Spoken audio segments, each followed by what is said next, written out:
You know him from The Daily Show. You know him from his weekly sets on YouTube. Please make a bunch of noise right now for my friend Josh Johnson!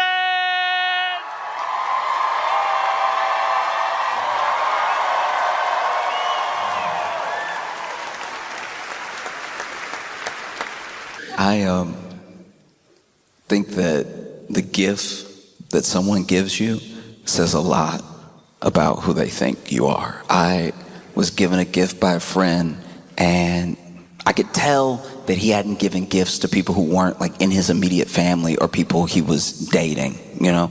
Because there are some people, they're very good at giving gifts. They have a real talent. It's an impeccable, like uncanny way that they can just tell what you need or what you'd really enjoy, and they get you that exact thing without you even having to say it. And then there are men.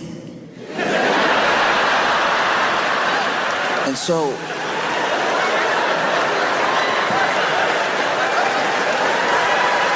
my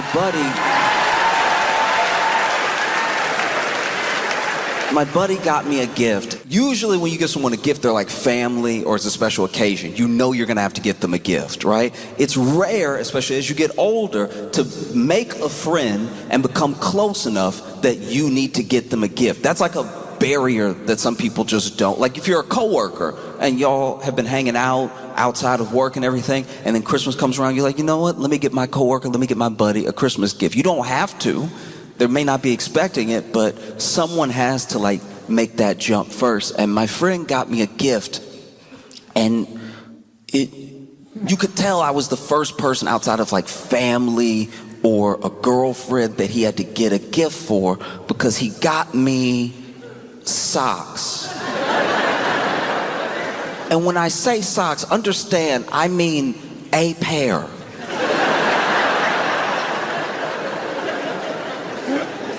Not like a bunch of socks, not a bunch of different crazies. He got me socks, and I don't know what that says about me. I don't know what that says he thinks about, because I've never been around him barefoot. I've never given the indication that socks is what I'm missing. I've never been in sandals around him.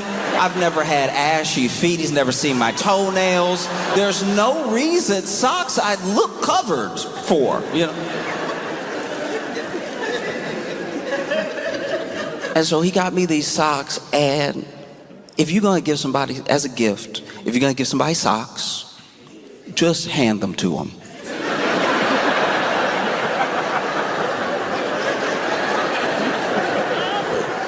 This man put the socks in a bag that was nicer than the socks. The bag was very nice. I thought he got me a watch or something. The bag looked designer. And it had too much tissue paper in it.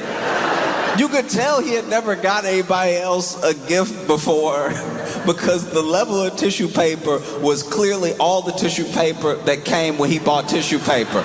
It was every sheet of tissue paper was open and then crinkled in the back. It took me a magician's amount of time to pull all the tissue paper out of this bag.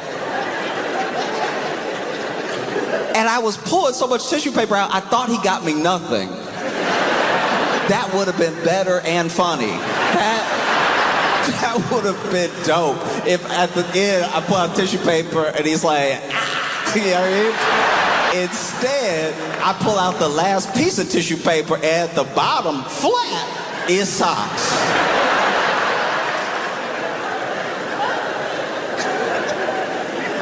And I'm not, look, any gift, any action like that, any act of love like that, I genuinely appreciate. And so I said thank you instead of why. I could have said why. I was thinking why. But I said thank you, right? And inspected the socks a little bit, and there was something amiss, because okay. It was 2 socks.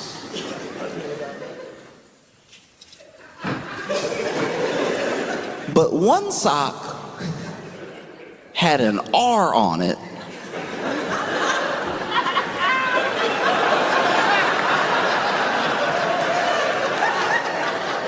And one sock had an L on it.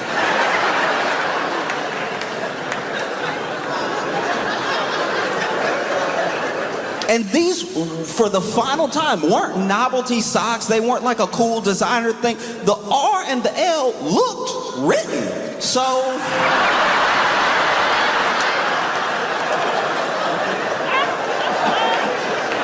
you are indicating I need a ton of help.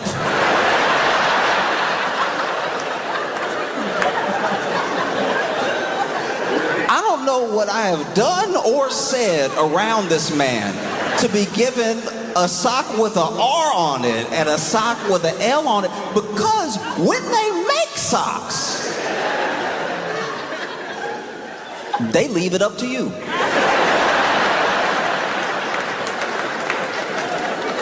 When all these sock makers make socks, they're like, you know what? I bet he gonna figure it out.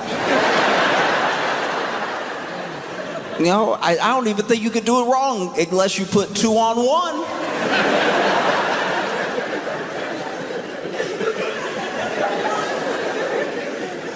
He gave me a sock with an R and a sock with an L, and had the absolute audacity to smile at me and nod, waiting for his thank you like a little kid.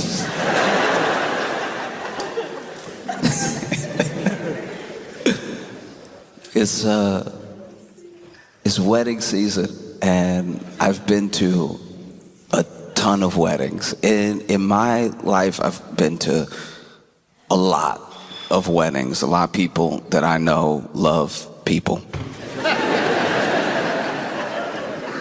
And I will say, outside, the only like good weddings I've been to are my girlfriend's friends and some of my family. Anytime it's my friend getting married, it is a disaster in one way or another. Weddings already make me nervous.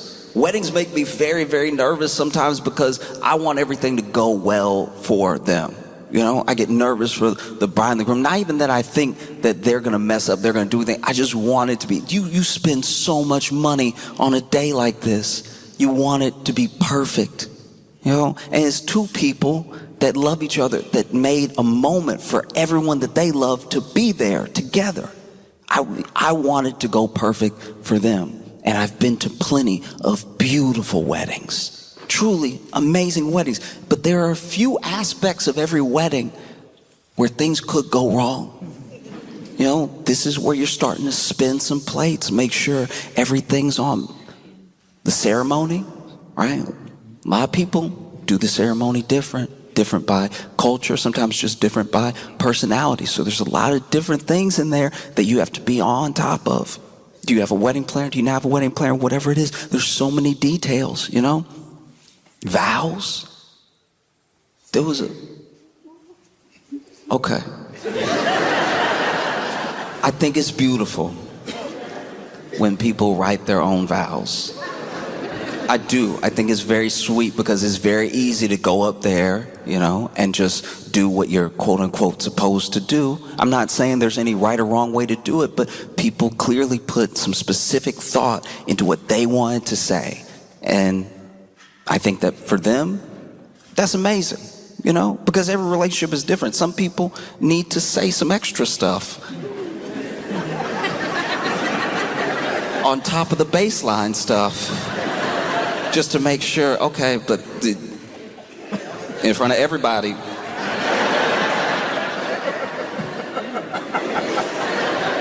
God. And I've been to plenty of weddings where people write their own vows, and it shows the relationship that they've built over the time that they were together, engaged, everything, and it shows what's important to them specifically in this relationship. But there was one wedding where they wrote their own vows, and she went first, and they were beautiful. They were commitments that she was making in front of everyone to him, things that she was going to do because she knew how important they were to him, and ways that she would nurture him and make him feel like the person that he felt that day, right? We're going to keep this moment forever. And he also had some beautiful, beautiful vows, commitments that he was making to her, that he wanted her to understand he would keep until the day that he died. The only problem is he wrapped them.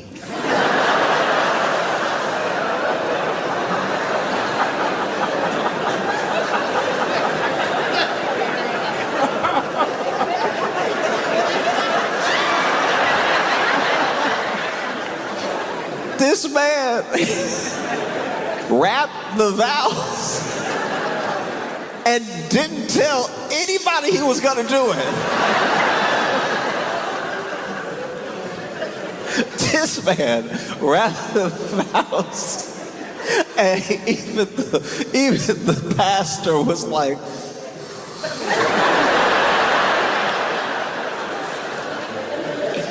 I don't rap at all, but I've never rapped in a way that made someone lean away from me.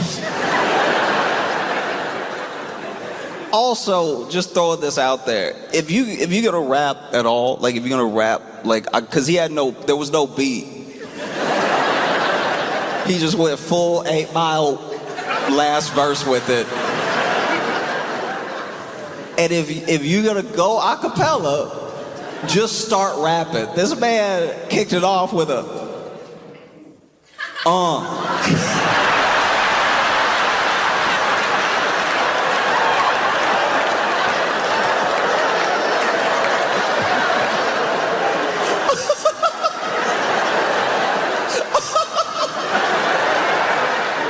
Dude, if your vows start with there's just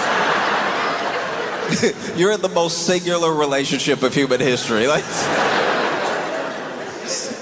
and it wasn't just like, it was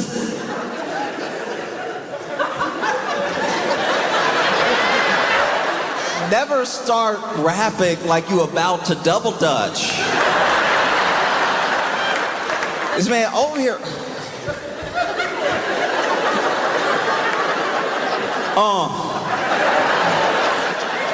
You could tell she wanted to be like, what's happening?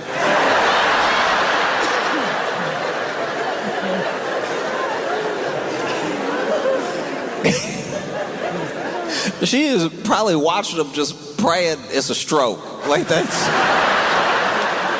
A stroke would at least mean everybody gonna feel bad for you. We can come back later, do this whole thing again. This man over here...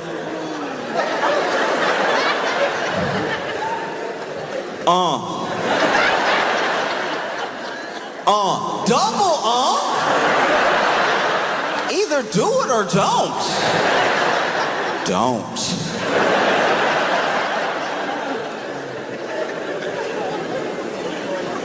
This man rapped his vows, and they were a couple pages long.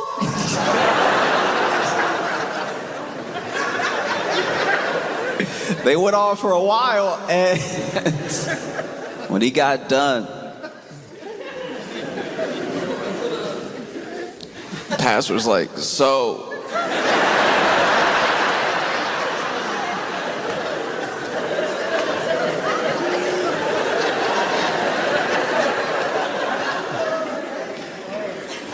do you take...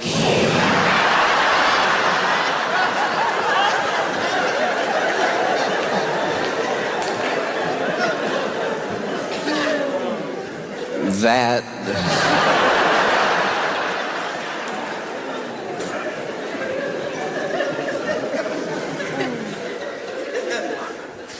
And she said no.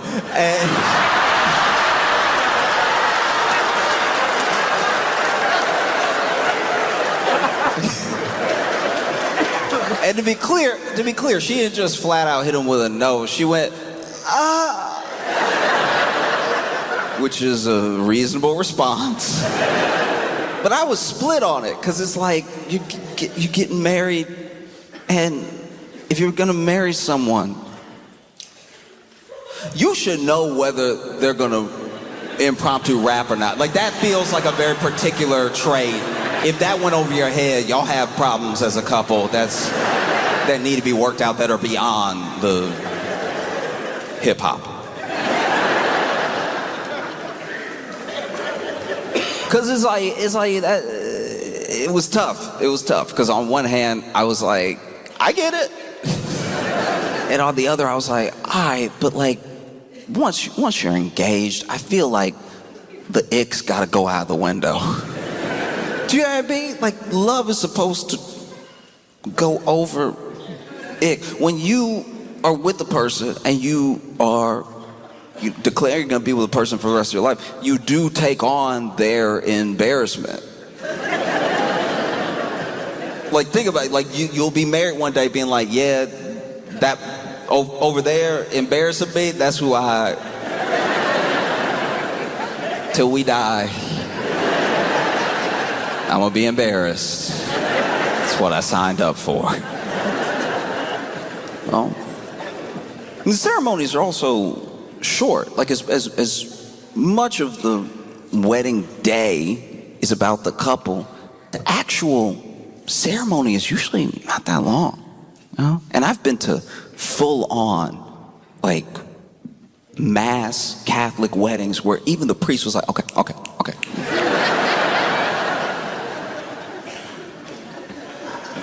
But there's just so many different things that could go off the rails, you know? There's that moment in a lot of weddings, especially when you do the traditional vows, traditional reading and everything, where they say, if anyone has cause, if anyone, it's different wording in different places, but if anyone knows why these two should not be wed, speak now or forever hold your peace. And most weddings I've been to, everybody at least look.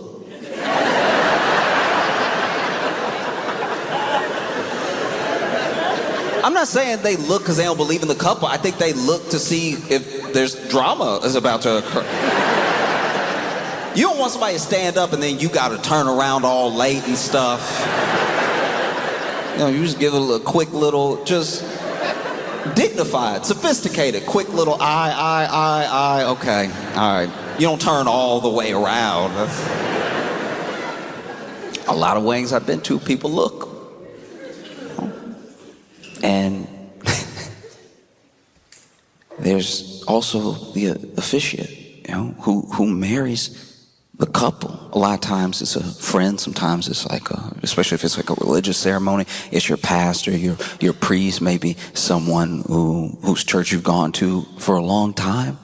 And that's very important to the couples that it's important to. I want this person to marry us, you know, and every once in a while, you can tell. I've been to a wedding or two. I went to a lot of weddings in my early 20s when a bunch of my friends were getting married. I was living in Chicago and stuff. And I would go to the wedding thinking like, wow, I'm over here by myself. They've already got life figured out. They picked their life partner already. We're like 22. This is wild, you know?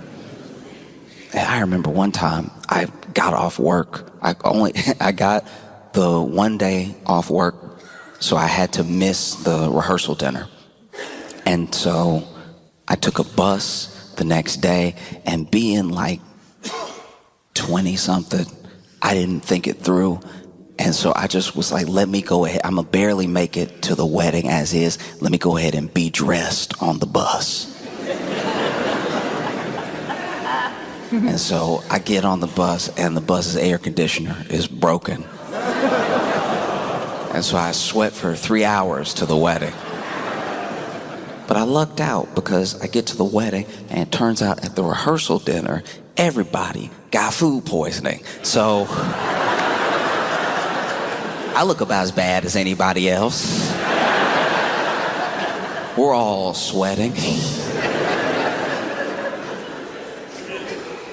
And the pastor officiating the wedding clearly was like the worst off, you know. Everybody clearly had like a little bit of an upset stomach, and like, you know, sweat some of it out and everything.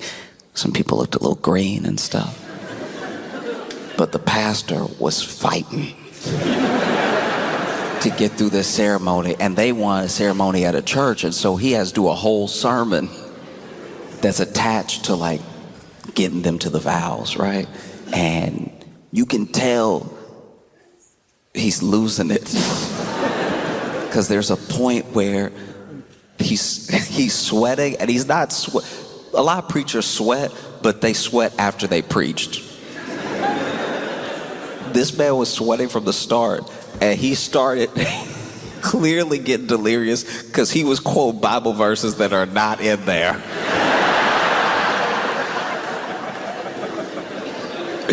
He's over here talking about like the 5th book of Corinthians, and I'm like, nah, dog. I think you see in double. I think you see in extra Roman numerals in that Bible. You need to sit down and deliver some of this sermon. That every once in a while you could tell he was like feeling himself like he was breaking it for a second, and he'd be like, because God, and then anytime he tried to get like real preacher with it, you could tell he was like, uh-oh.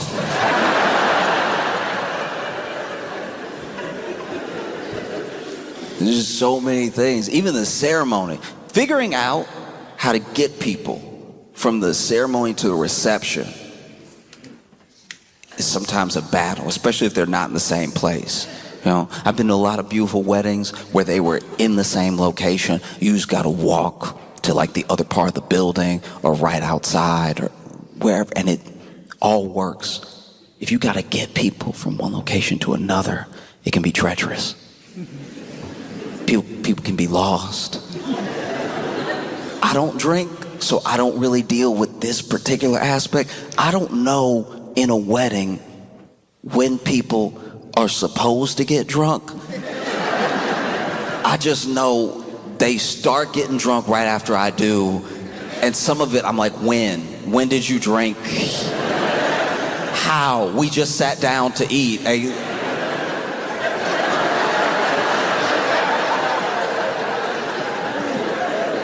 How? And there's the dancing. The dance, one of my favorite things. Okay, I've been invited to a lot of my white friends' weddings, and what I love, one of my favorite things in the world is the moment that you can tell they're about to break it down.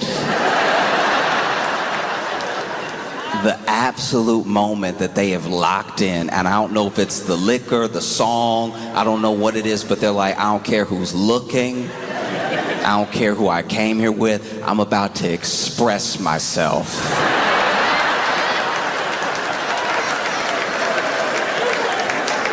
Everywhere.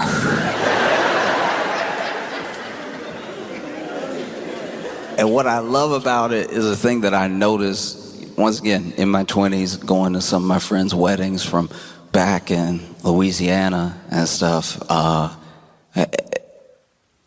there's a face. There's a face that a white dude makes right before he breaks it down. And I would be lying if I said it's not the identical face a white dude has before he says the most racist thing you've ever heard. And they are so exactly the same. It's that full upside down smile, that full like.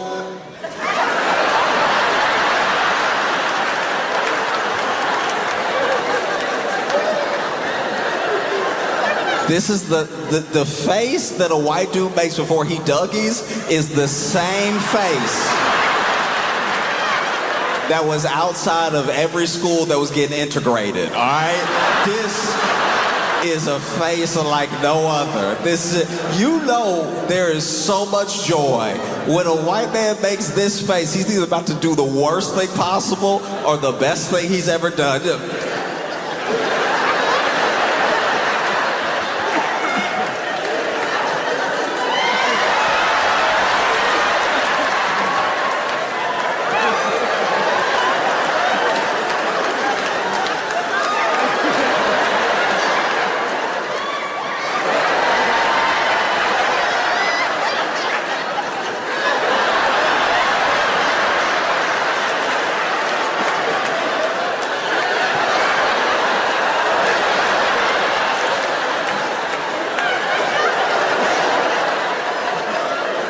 I am telling you, it is one of the most spectacular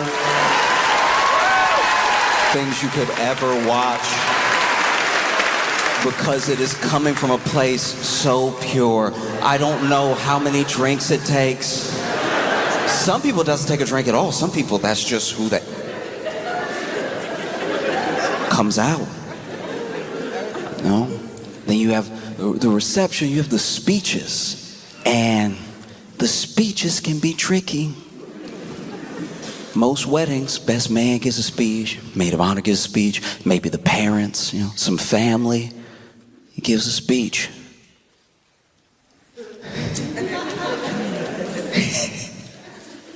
And I don't know, if you know you're gonna give a speech, because this is hard. Like a wedding speech is intimidating because it's like everything wrapped into one. Everything that scares people about public speaking wrapped into one thing. You have to be kind of fun, you have to be heartfelt, you have to be moving, you have to like really make people remember the speech, at least in your head. You gotta do all this in like a matter of a couple minutes because you don't want it to be too long, and you don't want to bust out crying and not be able to continue, because then people will be like, what's going on? And so it's tough. I still remember, okay, it was a wedding where the best man, got a little drunk, so already the speech is gonna tilt. It's not gonna be its best. And he used the best man speech to pretty much profess his love for the groom, right?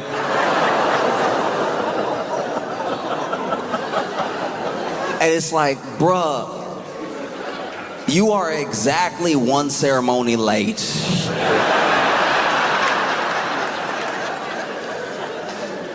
When they ask if anyone has any reason that these two should not be wed, it was kind of in case this happens.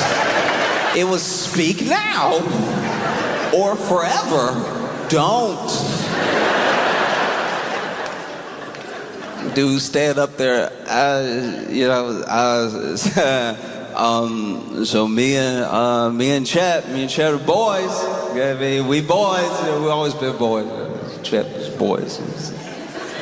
And then Alyssa came, Alyssa came along and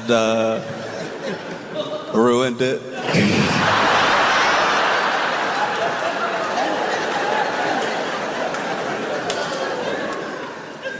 Oh, I've just been thinking about a lot of wedding stuff. I was reading the news and I saw Jeff Bezos got married to,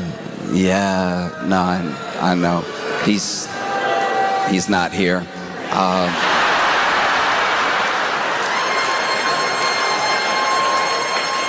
But like, this is the thing. He got married in Venice, and it was supposed to be, I believe, at least at the city center until everyone protested, and then they had to move it because, the people in Venice were like, why would we let you do this in our face? Like, if you do this, it will be in the water.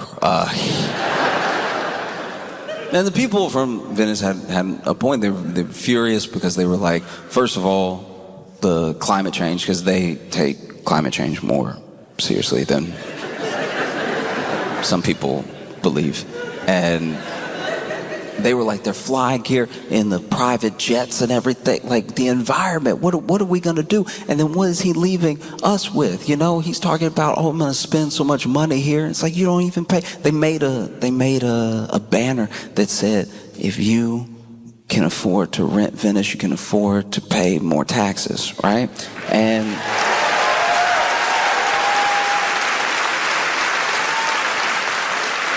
And even more so than the sentiment of like the big banner was just that they used a really bad picture of him. And and I don't know, I'm speaking as a sensitive person. If you got a bad enough picture of me, you really don't need to say anything else. Like, that's, you got me good. No, I'm gonna think about it all day. Because apparently he spent $50 million on the wedding. $50 million. How do you even get to 50 for a wedding? 3 days, 50 million. You gotta leave something for the divorce. You spent $50 million knowing you cheat.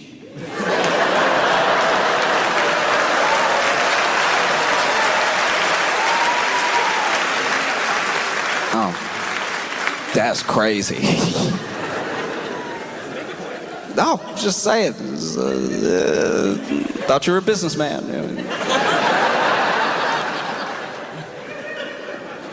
And I think a lot of people aren't even really upset about the wedding so much. There's obviously people that are annoyed by the tourism aspect. There are people who live in Venice. They're like, look, it's ruining our cities. Tourism is nice, it's good to make some money, but the way that people come here and what they turn our city into, it's like we're not a prop. You know, we're not a backdrop. We're real people that live here that get inconvenienced by the things that people do when they try to make our entire city about them.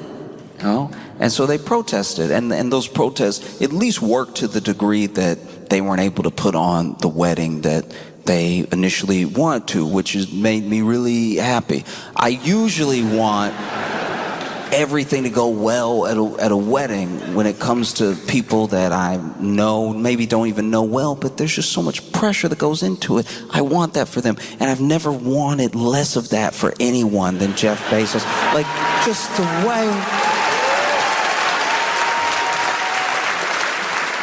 way that Jeff moves, I was just waiting. I just want so many things to go wrong. Just little things. They had to get on boats to get to other boats. They had to get on a little boat to get to the yacht. I'm like, just fall through the gap. Like, just... That would be nice if he fell through the gap and he's all... You know, and then pull him out of the water by his head so it's slippery, so it takes a while. You know what I mean? No, that would be fire, you know? Or if, like, the DJ played REM, you know? I just wanted one speech to just, like, ruin it, you know what I mean? Like, one speech to be like, as everybody, hey, it's me and Jeff are boys. Me and Jeff are boys, we've always been boys, you know what I'm saying? It's like, and then Lauren came and ruined it. You know what I mean? Like, you know, me and Jeff killed somebody together. Like, that's...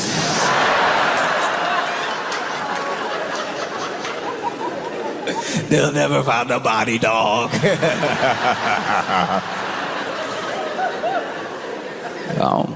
There's just so many things that can go wrong. I hope something did. No. I know it's not nice, but neither is he, you know? It's like at a certain point,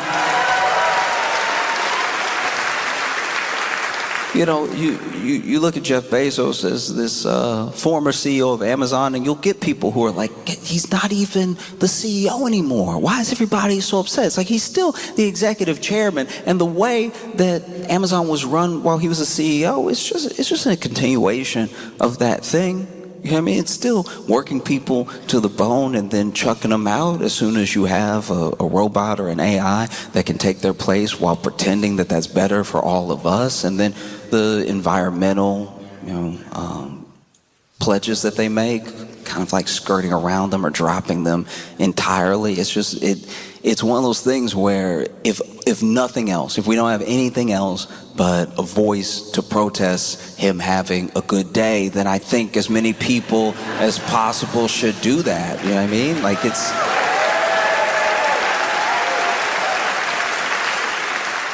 And I've just never seen that before. I mean, I've known people who got married and knew that their in-laws didn't like them. I've never seen a protest.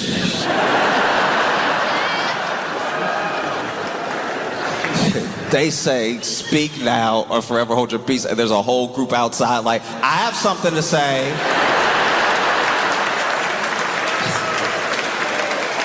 If anyone knows why these two should not be wed, speak now. I do. And I don't know. I mean, I look at Jeff Bezos and Lauren Sanchez. I don't know them as people, and I don't know what their relationship is like. But I hope it's fraught. Like, I hope that it's. No, I hope. Look, I hope that they argue a lot. And that when they argue, it gives Bezos a headache that is at least equal to like an Amazon worker who's had a box fall on their head. You know what I mean? Like, if there's just any source of balance in the universe, they will be as much of a headache to each other as they are an impact on the world. And I know that probably won't happen, but we can dream. Yeah, I mean, like, I do wonder what their vows were like, genuinely. So I promise to always have money. I don't know. Second wedding, too. You know, his first wife, Mackenzie, definitely, at least in the public sphere, like won the divorce because people like her. Do you know what I mean? Like, she became a billion when her and Jeff split. She was like a billion, and then he was number one, and then he went to like 3, and then I think she was like 2. I don't know. I don't think that you are a bad person if you're a billionaire. Just probably, just more than likely, because the only ethical way to become a billionaire seems to be to divorce one.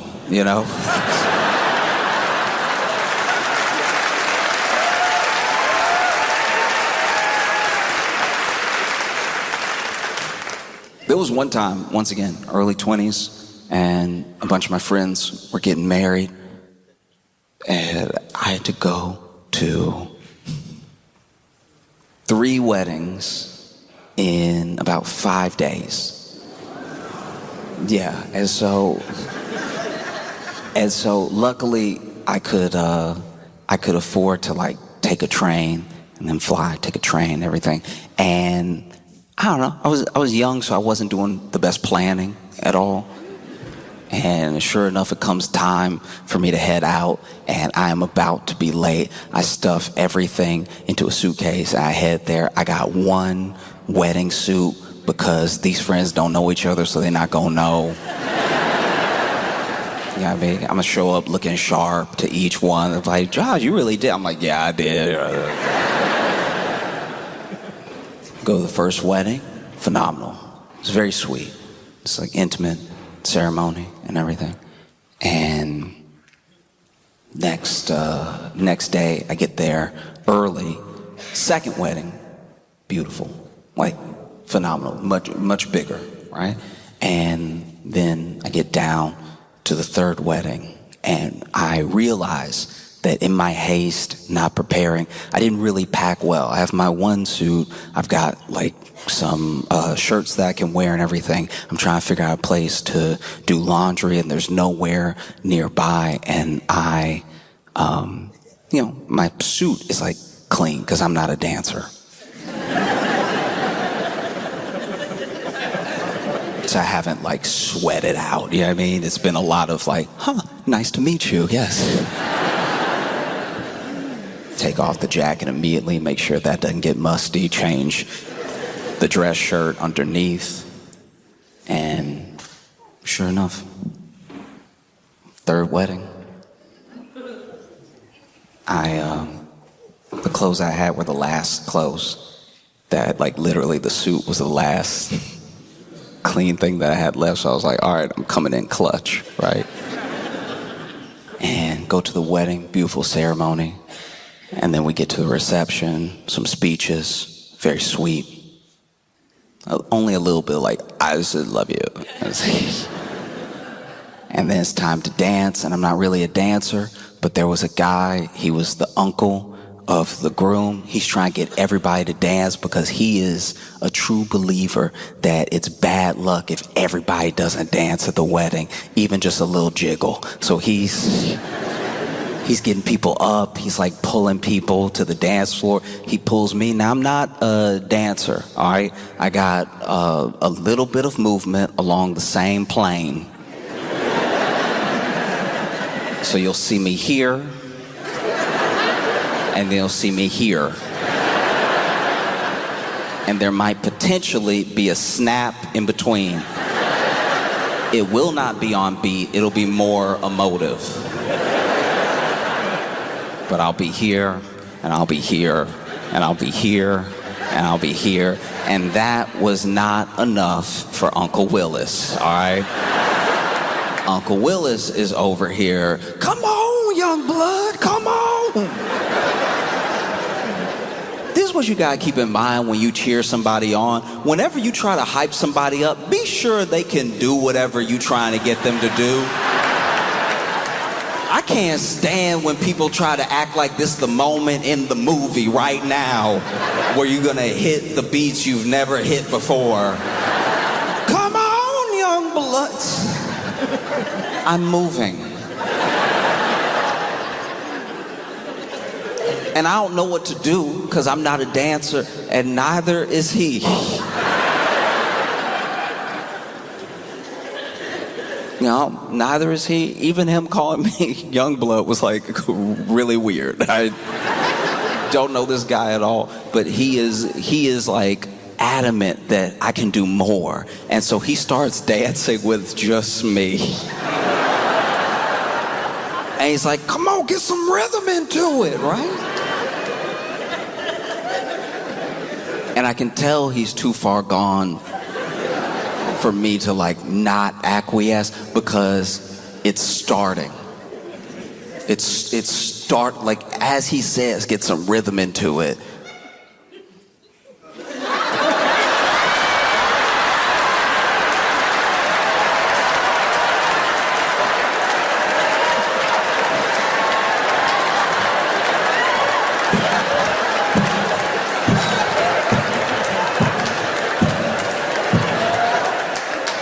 And this man starts grabbing my hands to just violently move with his violence. And I'm staying at the one of the two, I'm just doing it faster. I'm like, all right, then I think that's...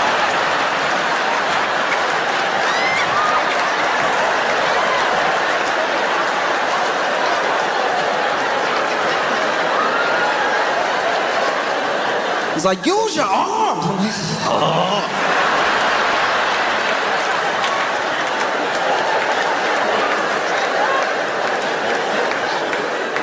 And then this man grabs my hand and whips me around. This man spun me.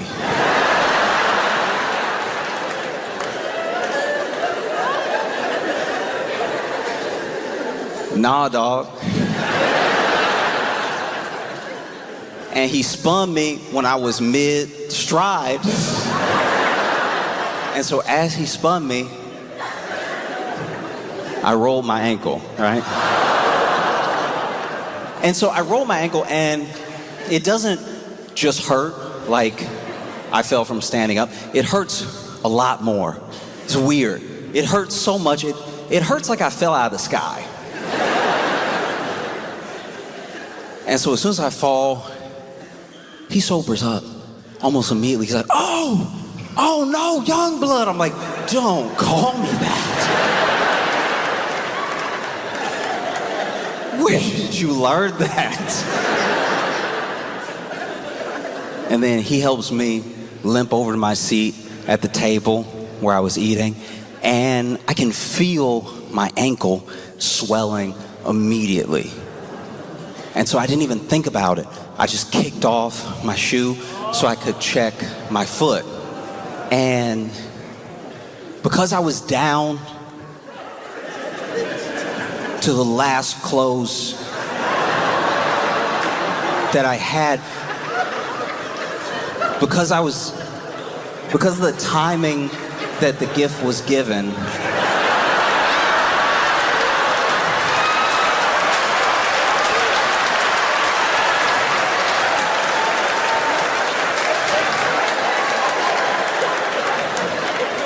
I just popped off my shoe, and he saw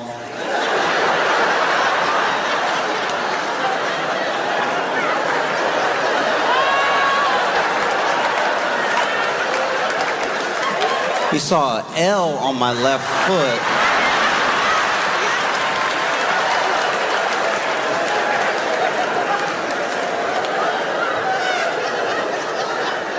And he didn't say anything,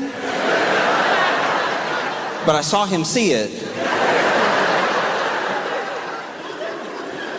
And none of the other groomsmen said anything. But for the rest of the reception, they were all very nice to me.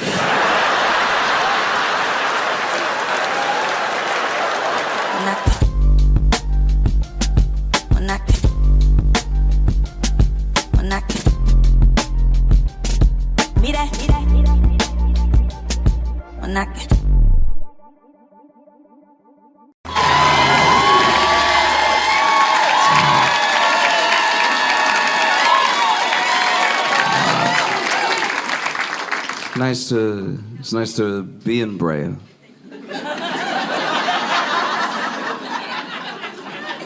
I do mean it. I'm being sincere. I've never felt safer.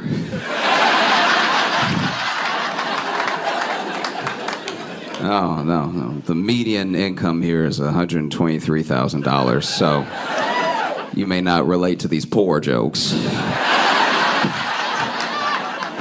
Poverty, you say? Sounds terrible.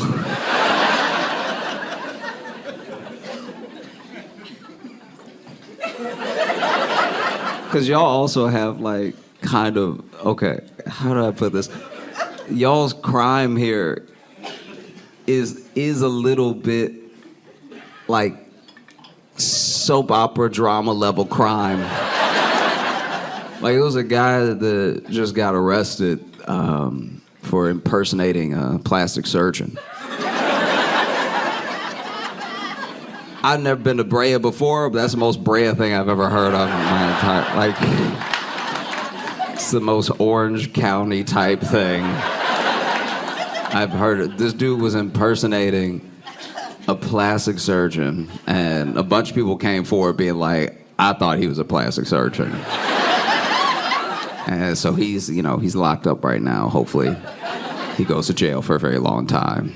But apparently him misrepresenting himself as, there are lots of charges because he was practicing.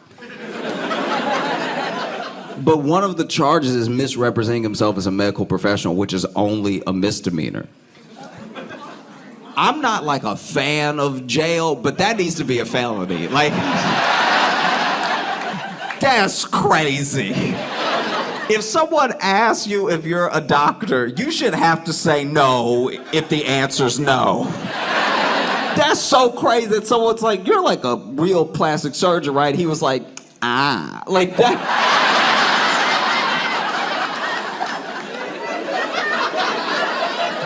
That is so horrific. Like, I don't think y'all understand. This dude needs to be buried under a prison.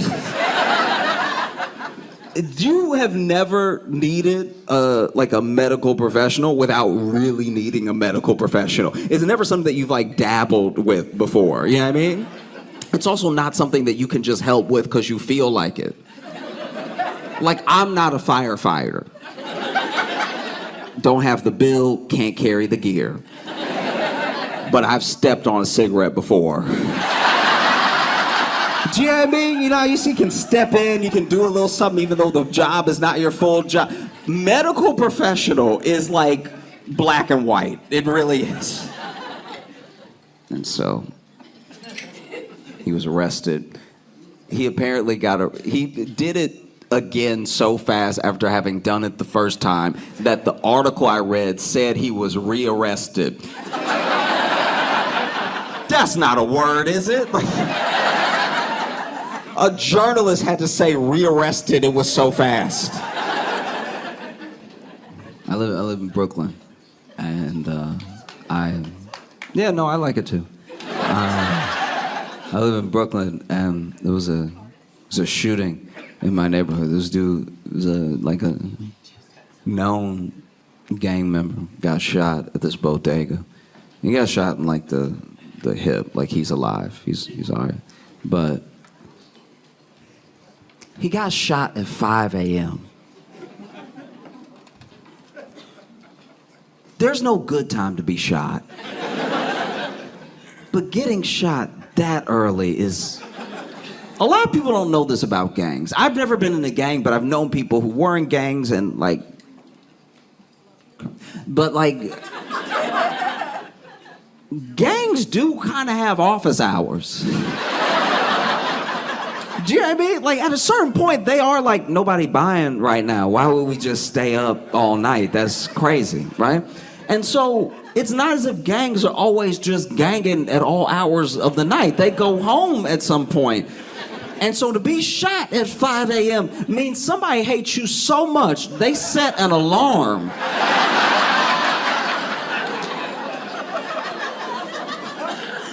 Because the worst thing about getting shot at 5 a.m., if you get shot at like 3 p.m., right? You can call somebody, oh, they got me. What? What happened? I got shot. Oh, I'm on my way. I got you, right?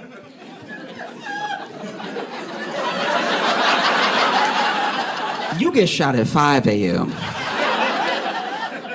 Everybody gonna be asleep.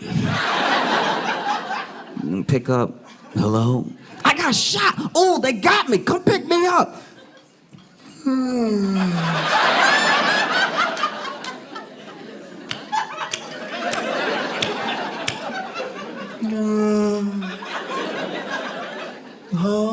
I said I got shot. Pick me up. I'm bleeding out. All right. I'll be there in 5 minutes.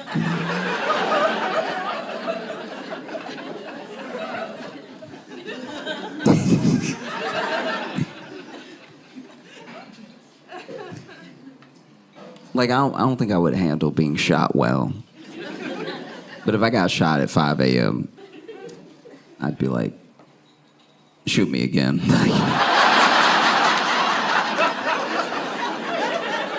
I don't want to deal with these problems.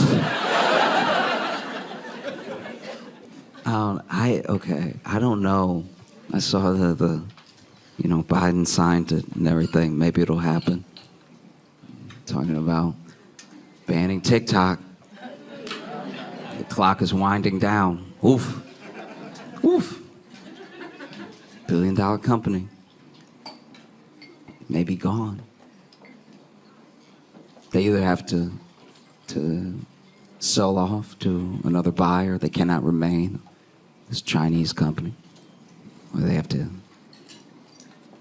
leave. I don't know how you make somebody leave Wi-Fi, but... Yeah, they have to get out. They'll be banned across the nation.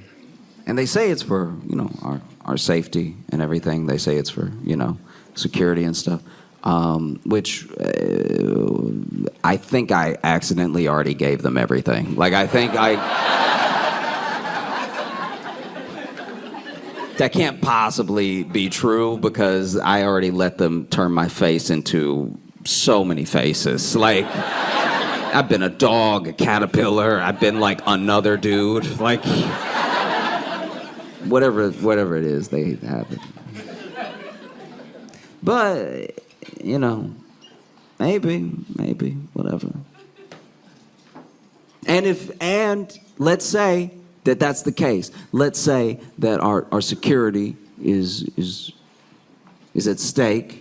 And so they pushed this thing through Congress, and then they signed it in record time because it was a danger to us and they care.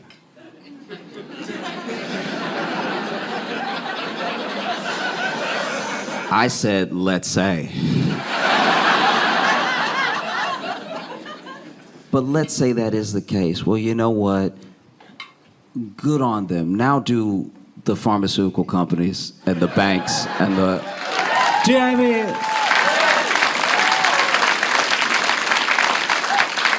Yeah, we've been begging for insulin to be like $1 for decades, and they're like, the best I can do is taking away how you talk to people.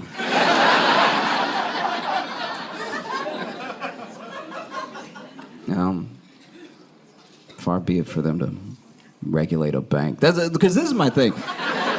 That's what bothers me about it, is that I don't even care about the ban one way or the other. I really don't. It's like people are going to find a way to communicate. What bothers me is that it's like you're telling this other company how to run their business for the sake of the citizens, right? Which is exactly what we've been asking them to do for so many different things. Like, we're like, can you just get them to not sell us poison? Because the poison already in there when we buy it. And they're like, far be it for us to tell a company how to run their business. Yeah.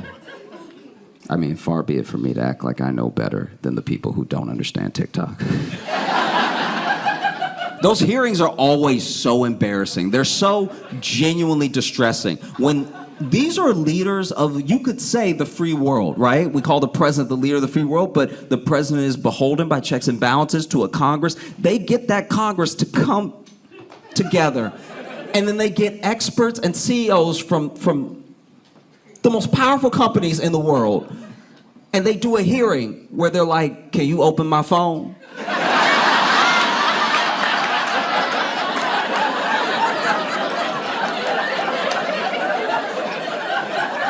And then you see these CEOs, these billionaires, try not to smile, try not to be like, oh, I can do whatever I want.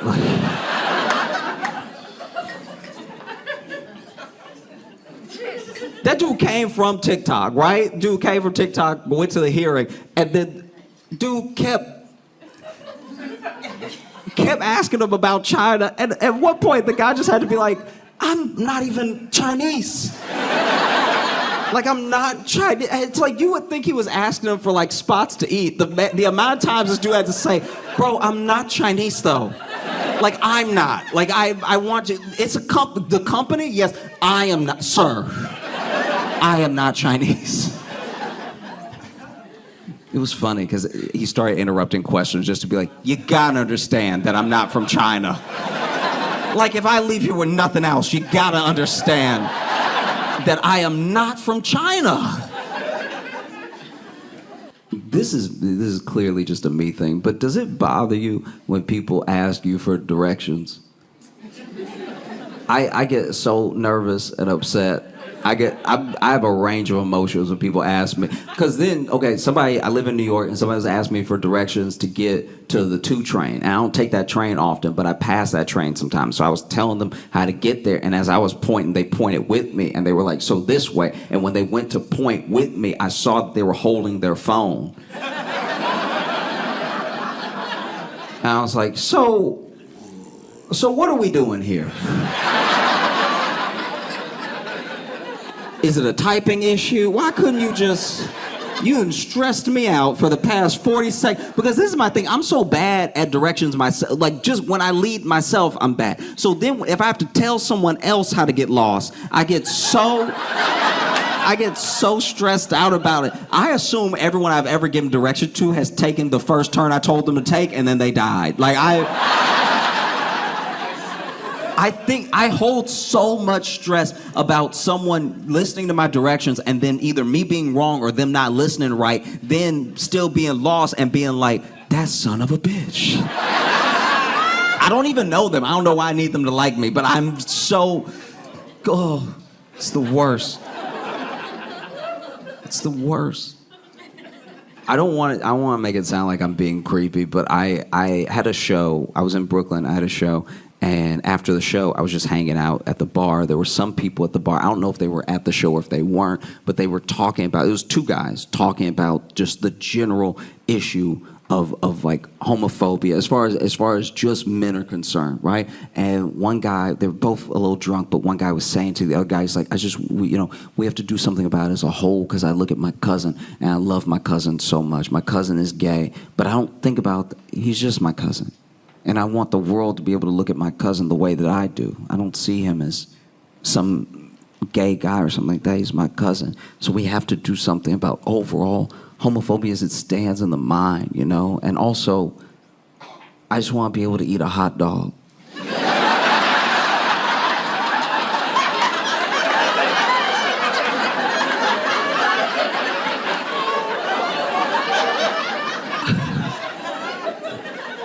There's not enough time to unpack everything in that one sentence. Because he didn't just mean I'm hungry right now. Like, he didn't just mean we have to tackle this issue and I'd like to eat. He means I want to be able to eat a hot dog, but I can't because of homophobia. No, sir. This is a fraught world for a lot of people. A lot of different groups have to deal with an incredible amount of persecution and a burden that they should not have to bear. But you eating a hot dog is completely on you. Because first of all, I cannot tell from that sentence if he's never eaten a hot dog because he's scared of where it'll take him.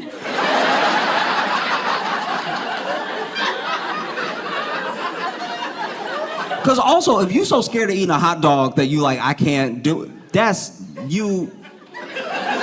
Do you know what I mean? Like, you don't need to do any exploring. You know your destination. So I was like, either he's so scared he's never had a hot dog, or he eat hot dogs so wild that people pass by and go, what are you doing? And then he goes, this homophobia cannot stand.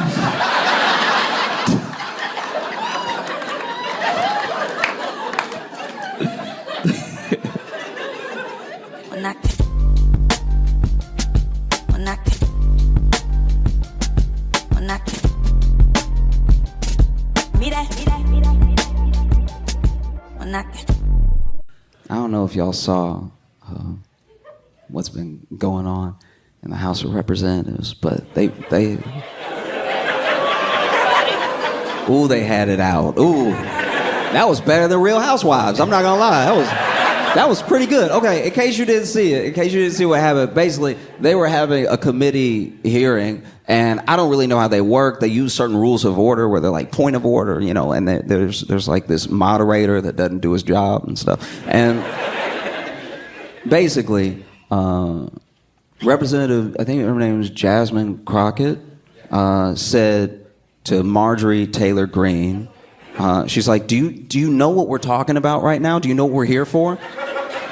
And then Marjorie Taylor Greene said, I do know what we're here for. Do you know what we're here for? Because those fake eyelashes might be messing up your reading.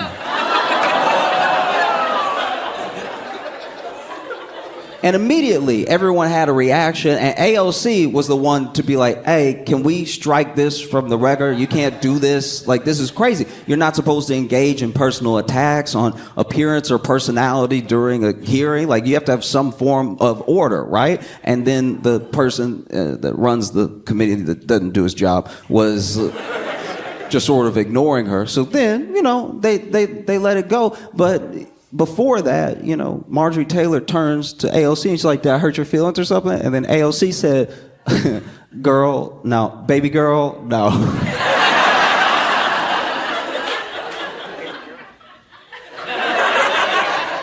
In case you aren't familiar, all right, a girl followed by a baby girl is equivalent to showing a Glock.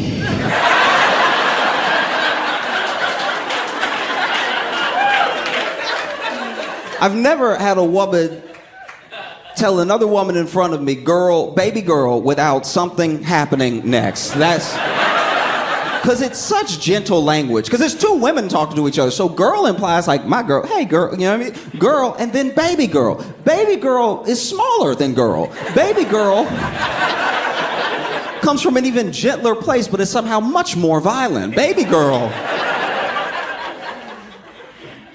I'll put it this way. Girl is hair. Girl is, snatching up someone by their hair. Baby girl is choke. Baby girl is hands around the throat. One hand is baby, the other is girl. Baby girl.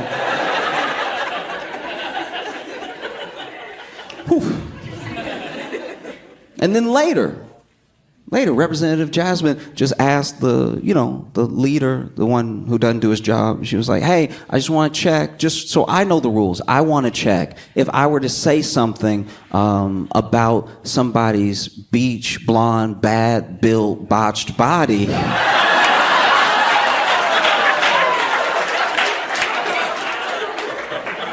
And to be fair, look, I wasn't there. I don't know exactly what she said, because some people are like, bad beach blonde, bad built butch body, or beach blonde, bad built botched body. Either way, it's a bop. Either way.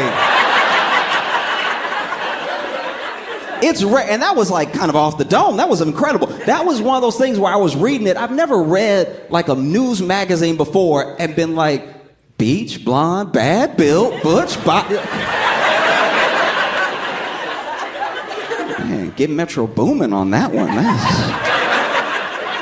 That's crazy. So I don't know exactly what she said, but she was like, if I were to mention somebody's beach blonde, bad built, botched body, would that be engaging in personality attacks?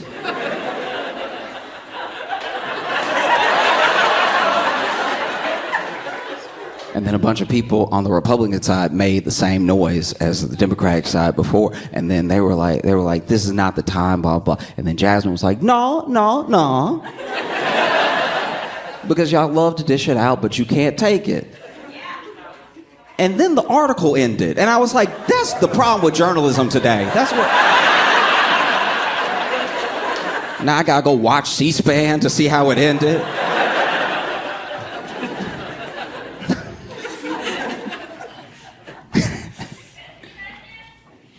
I feel like one of the main things that I miss from being a kid is ooh. Do y'all remember ooh? Do y'all remember like ooh? What an incredible experience. Ooh is beautiful. You know what's so beautiful about it? It's one of those like communal experiences. No one teaches you how to do ooh when you're a kid. You know what I mean? No one sits you down and be like, and sometimes you're gonna want to clap, and sometimes you're gonna be like, ooh. Like, no, your parents never give you a talk like that. You just are a kid, and then maybe you're talking in class, everybody's talking in class, and then the teacher gets frustrated, turns around, points out one kid and goes, Mr. Perkins, and then all the kids go, ooh. It's beautiful. It's almost like a religious experience that you're having outside of church, you know what I mean? Everybody knew to do it at the same time. Like starting a good slow clap. When a real slow clap happens, you're like, wow, we really did it, y'all. Ooh is beautiful. And then as you get older, ooh starts to go away a little bit. You know, because we all have different experiences. When you're a kid, most kids have the same general big fears, right? Getting called out in the middle of class, getting embarrassed, something happening, somebody. But as you get older, everything starts to splinter off. Everything goes in different directions, and so one person's ooh is another person's nothing, right? It's very hard as an adult to have an ooh experience, so I treasure them now when I have them. It's beautiful. Like I was walking down the street one day, and I was passing this bar, and there was a woman yelling at her boyfriend to the point that a crowd had gathered. Like really felt like a street performance, the way that she was taking him to task. And she was like, I had 1 day off, JR. I had 1 day off and you ruined it. And he's like, I'm sorry. No, sorry's not enough. This has happened so many times. I have 1 day off, JR, and you ruined it. And then out of nowhere, she just swung and slapped him, right? Slapped him from everybody, and everybody was like, ooh. And just like that, I was like, wow, I'm back in it. This is incredible. I went to a friend's wedding a while back, and the thing that was amazing to me about this wedding is just how personal it was, right? So it was a smaller wedding, so it wasn't like a huge room or anything, and the groom got his best friend to officiate the wedding, right? And I think that's kind of cool. You know, some people want someone, like if they have it at a church, they want like their pastor to do it, like, but just someone that makes it special, right? And then the couple, they wrote their own vows, which I also thought was pretty cool because it was very specific stuff to them that was like cute and was funny and stuff like that. And you can tell that the friend officiating was nervous because he was holding the mic, but it was like shaking in his hand, everything. It was all very, very sweet, right? And then it got that time to, you know, say like, do you take, and everything. And then, you know, Buddy looks at the groom and says, do you take Ashley to be your lawfully wedded wife? But Ashley was the groom's ex's name.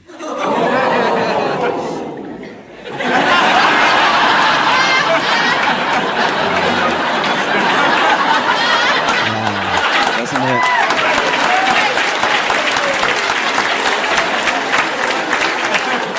Doesn't it just feel good to just let it out?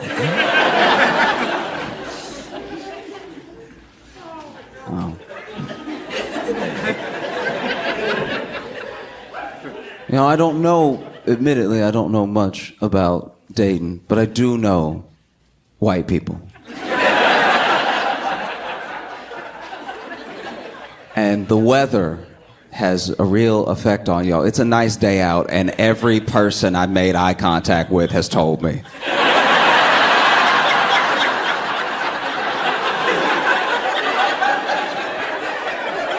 Y'all saw the sunlight today. You were delighted. I was outside, and somebody walked up to me outside and was like, what a day. You know, and maybe it's just the New Yorker, but I was like, nah, I know, it's very good. They were like, nah, this is great. And in my head, I'm like, does it rain every other day or something? Good to know. No, I was happy for everyone. Everybody was having such a good time. You know, it's like the weather today felt like when your friend wants you to see a movie really bad, and then they watch it with you, but they watching you watch the movie to make sure you're enjoying it as much as. But then you're like, but I see it, and they're like, no, but are you paying attention? It's like, you not paying attention, you looking at me.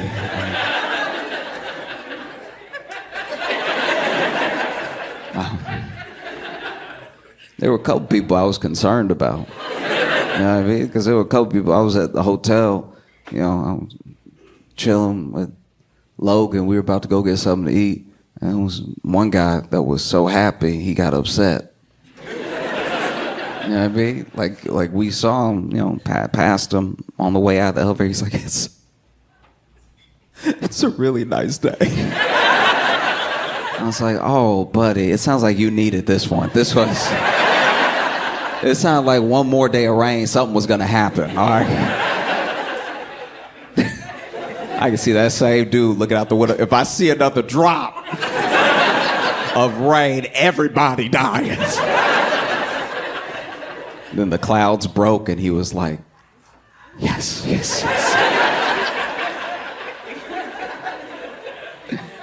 Because I was enjoying the weather too. I just didn't feel like I was doing a good enough job.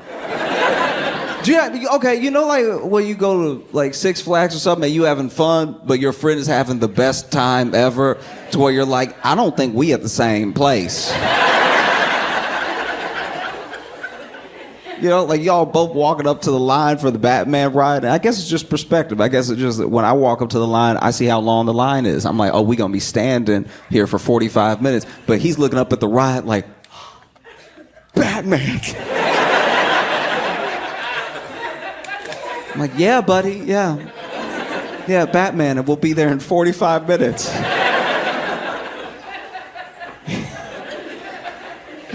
Oh.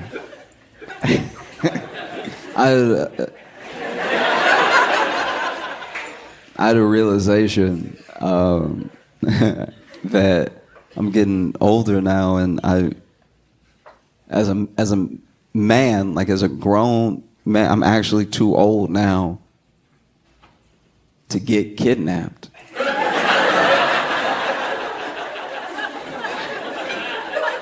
Like if I got snatched on the street and then they held me for ransom, as a man, you'd be like, nah, I live with y'all now. Like I can't.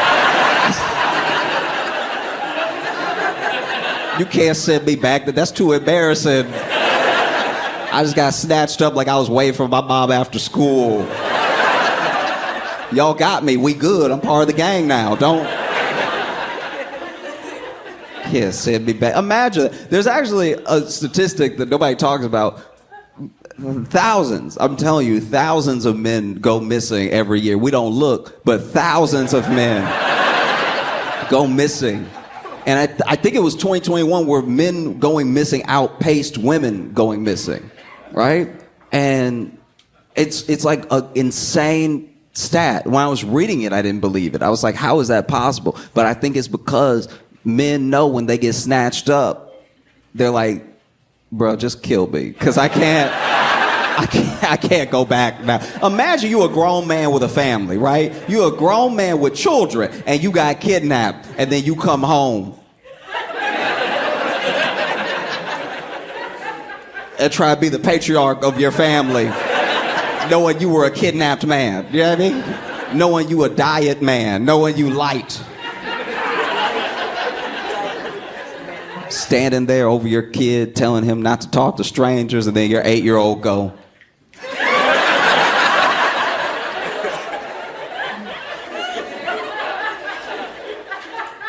well, Dad, between the two of us, I'm not the one that's been snatched up before. I'm not the one that's walking around irresponsibly.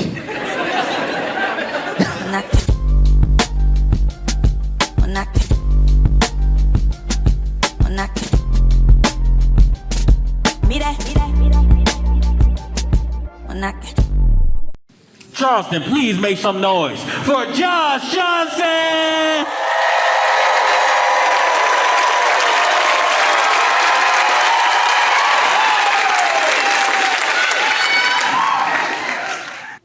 I was talking to one of my friends, and he said that he knew, the first time he knew his neighborhood was broke was when the bank closed. It's a pretty good indicator. The bank holds that branch's money, and that branch is falling off. And said he went to the bank, and he basically just straight up asked the teller, he's like, hey, do you know why this branch is closing? And she was like, are you here to make a deposit or a withdrawal? And he was like, withdrawal. And she was like, yeah, that's why. That's it in a nutshell. That's exactly what's happening. You do enough of that, and then there is no bank. We're just kind of a building with a little bit of parking.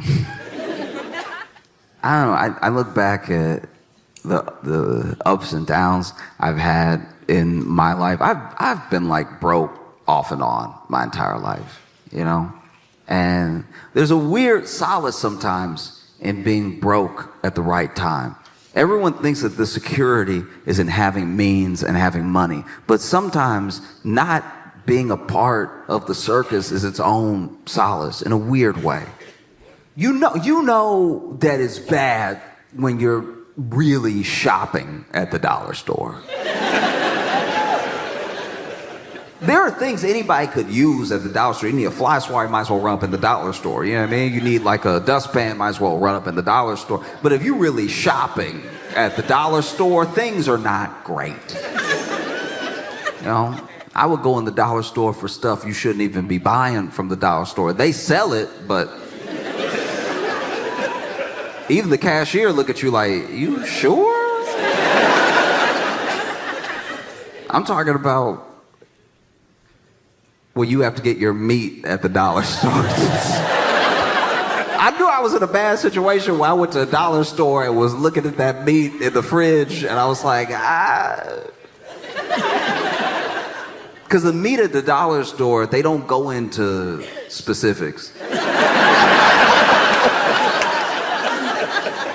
You go to Kroger, Walmart, you go to Target, you go to any of these places, and you'll see the brand of the meat, and then you'll see, all of the little no preservatives ever, completely organic, all the stuff. When you go to the dollar store and you buy your meat, it just says the price and it says meat.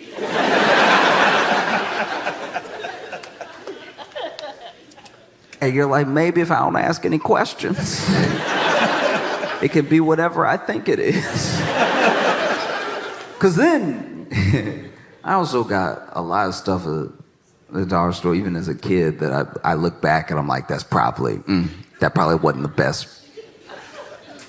Like a good example, if you know, when you shop at a dollar store, especially if you ever got toys at the dollar store, you know that dollar store toys are in a very specific, slightly copyright infringed arena of toy. Like you would have a G.I. Joe, but it doesn't say G.I. Joe. It just says soldier. And you buy this soldier, and it even got the setup like a G.I. Joe, like it stands like a G.I. Joe, but the legs a little too short. So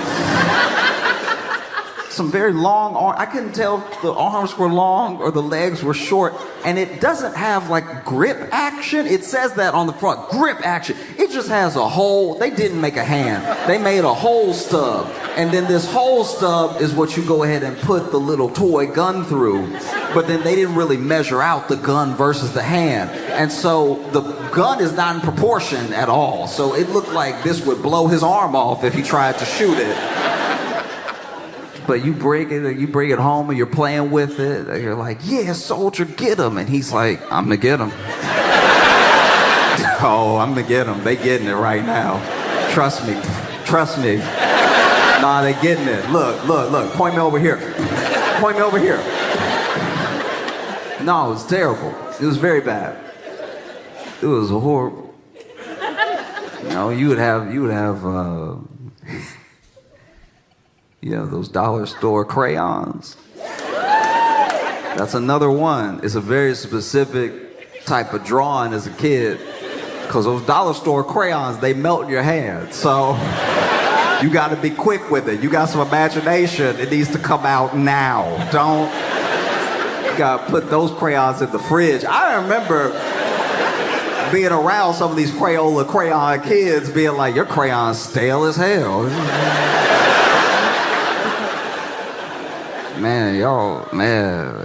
Y'all don't even freshen up your crayons. That's crazy.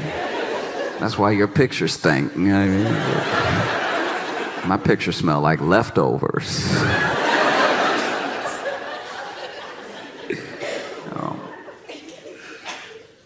I remember one of my favorite toys from the dollar store was like a Stretch Armstrong, right? But it was Stretch Arm. It would only stretch for like 3 days. Like you only got 3 good. After that, it would get hard. And if you tried to stretch it after it got hard, it would cut your finger open. I don't know what it was made of, but it was the most malleable, unmalleable thing. It was Play-Doh and adamantium together. No, it was crazy. And that's the thing too, is when you're growing up in this situation, for anyone who knows what I'm talking about from experience, then you also know that it's very hard to know that you're broke, especially if you're a kid. It's hard to know if you are surrounded by love. My family loved me so much. So much. They still do. I make it sound like that. Make it sound like there was a falling out. They still love me. But no, I was surrounded by love. I had my grandparents, and my mom, and my dad's love, I had my aunt, my uncle's love, I had my cousin's love. I had so much love around me. And when you're surrounded by that much love, you don't know that you don't have money when you have that much love until you meet somebody who has both.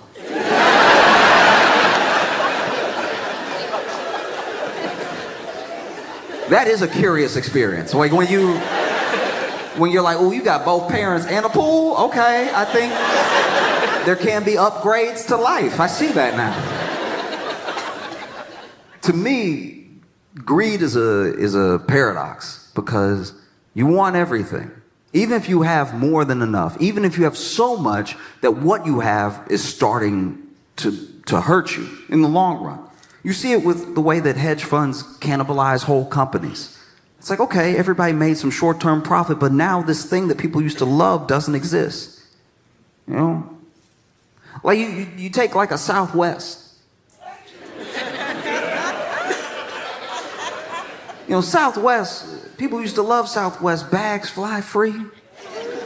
Affordable tickets. You just sit wherever. You don't have to wait for the person. Southwest used to be so fire because then you don't have to wait for the person to get to their seat and you don't have to get up for anybody. Do you know what it's like to just be in your seat on the plane? And everyone's almost here. There's a couple of stragglers. There's almost nobody coming down that aisle anymore. You even settle in. You're like, oh, I may not have a seat next to me. This may be the promised land. You get so comfortable, you're like, man, I might put my other leg over here. Southwest had a brilliant idea. And the bags were flying for free, which makes sense. The bags don't know where they're going. Why should I have to pay for this bag to have an experience too?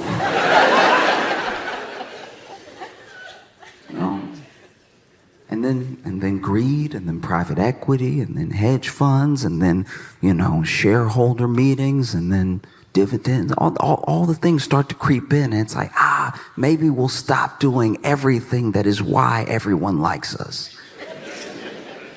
Maybe we'll just be like the other airlines. They make money, but then you actually look at the people who fly Southwest, and they were like, oh, y'all aren't nice enough to be like them, though. Like, your seat doesn't even go back like that. Why would I pay for everything here that I pay for over there? That's crazy. And so then you see people plummet, because they're making decisions based on money, but not money that they need, just more money that they might be able to get. You know? And there's only so much that a business can grow. I understand a startup's passion, and that passion makes sense because the company just started.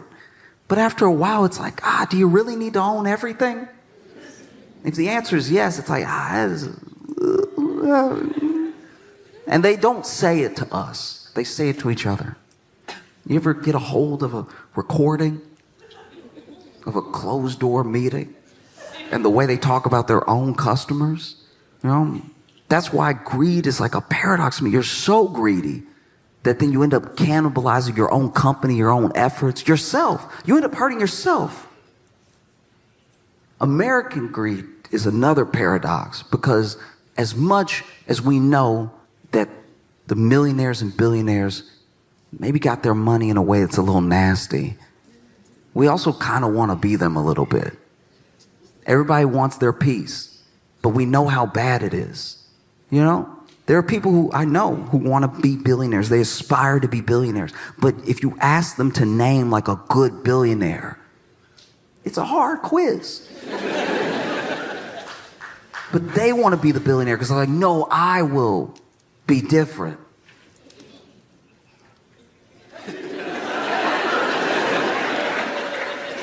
How? You know? That to me is like a drug dealer saying, no, I'm gonna be different. Oh, how so? Oh, I'll only sell drugs to bad people.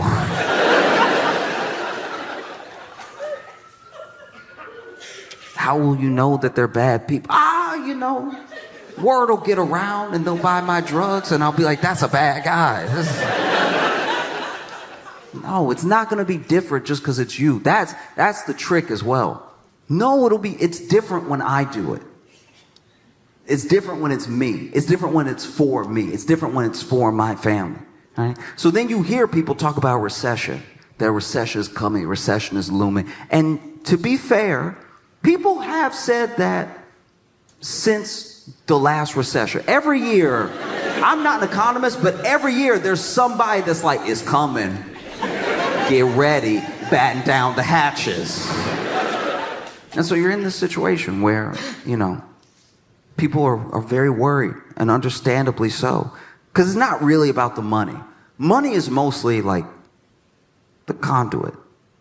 Money's mostly the placeholder. There are people who find money to be a game, and for them, the number is the important thing. How much actual money they can stack and hoard is the real thing. I want to show how rich I am is the real thing. But for almost everybody else, it's about their survival. It's about taking care of yourself. It's about taking care of the people that you love. So when they hear that there's going to be a recession, they're not really thinking like, oh, the number will go down.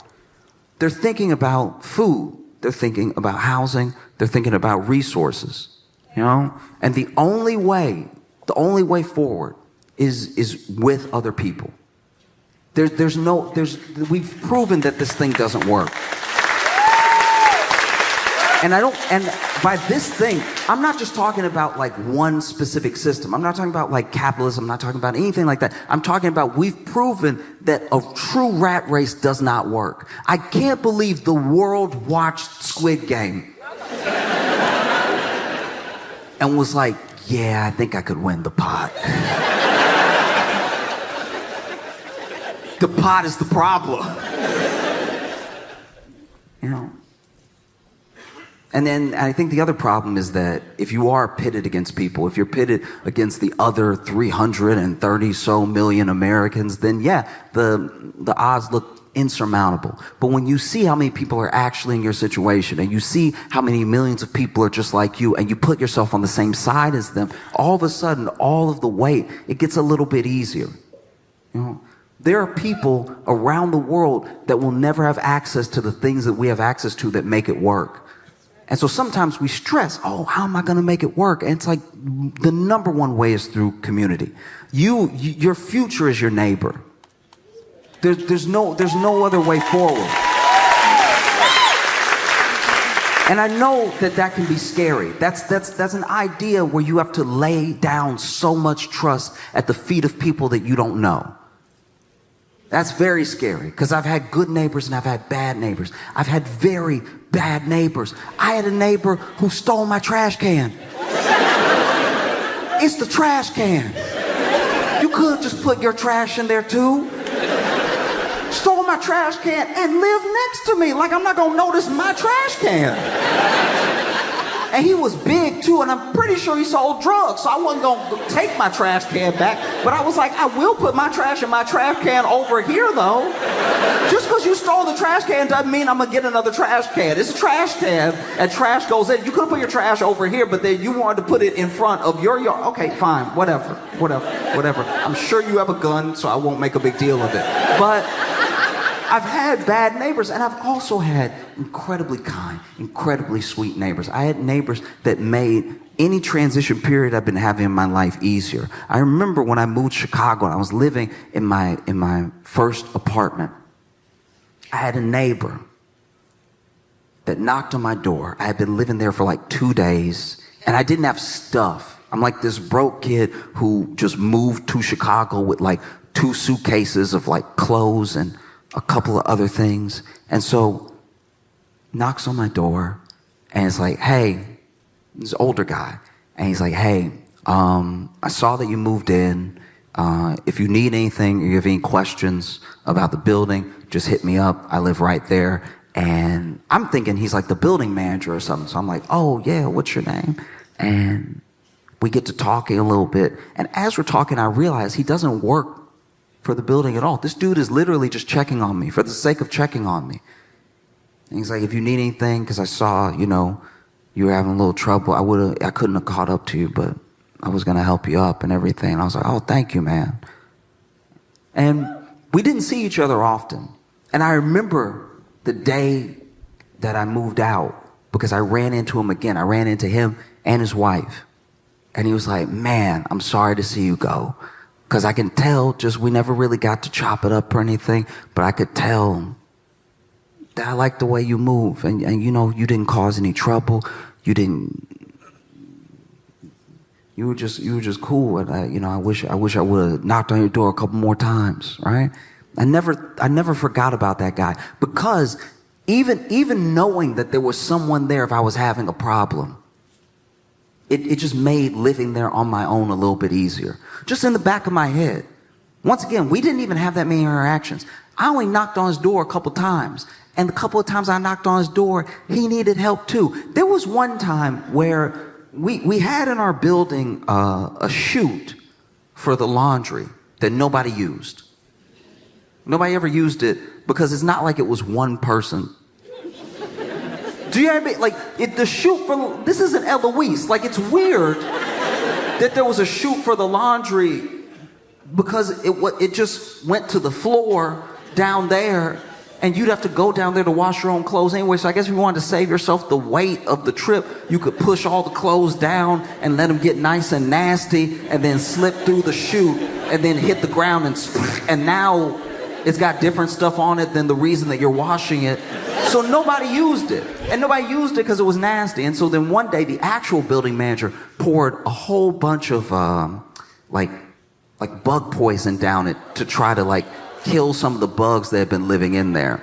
And the bugs were like, you know what? I think we'll go everywhere else. And so then one day I came home and my apartment was just overrun with bugs, and it didn't make sense because I didn't even have stuff. I had a fork, a bowl, like it was kind of like a saucer. It wasn't a plate. It was a plate that you would put a teacup on. I didn't even have dishes to be nasty enough to have all these bugs. So I'm freaking out. I'm killing a bunch of bugs, and then I run over and I knock on his door, and when I open his door, he looks like me. He's like, you too? And both of us just knowing that we're both dealing with bugs was enough to make the whole thing easier. He helped me kill some of my bugs. I helped him kill some of his bugs. And we were both very upset with the building manager. I had another neighbor when I was living this like short little bit in this, I don't even know how to describe it. It was like, it was a house, but it was like, you know how there's it wasn't a duplex. Okay. The house I was living in was like perfectly split in two, right? To make two unlivable houses. Okay? So I wasn't staying there for long, but it was just two completely unlivable houses, right? And I had a neighbor that lived next to me where I moved in, and once again, this older lady, so sweet as could be, knocks on my door, and it's like, hey, I saw that you just moved in. She had baked something, like old school, like out of the movies. She had baked something. She was like, I made you a little some muffins. I know moving is hard. I know sometimes you don't have anything to eat right after you move. So this is for you, right? And I was like, oh, I didn't even know what to do. I was like, oh, thank you. Thank you so much. And she was like, yeah, I like to help people get their bearings. And just so you know, I just want to be the one to tell you so you don't have to find out on your own. There's a crackhead in the wall.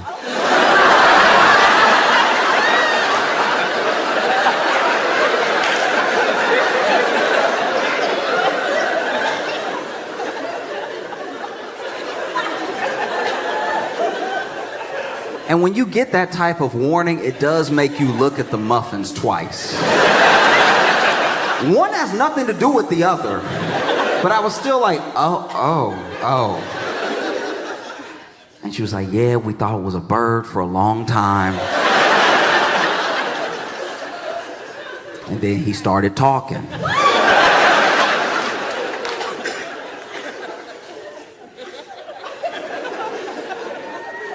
And so if you hear anything in the middle of the night, just pound on the wall a couple times and he'll stop. I was like, okay. All right. Okay.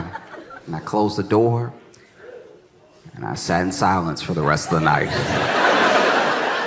Waited to hear a noise that would never come. It wasn't until like months later I heard some scratching in the wall, and I was like, how does somebody just live with it? And so I knocked on her door, and she came to the door. She was like, you hear him too. And I was like, look, I know you lived here longer than me, but in case it is a bird, maybe we should call animal control. Just throwing it out there, right? And she's like, you can do what you want.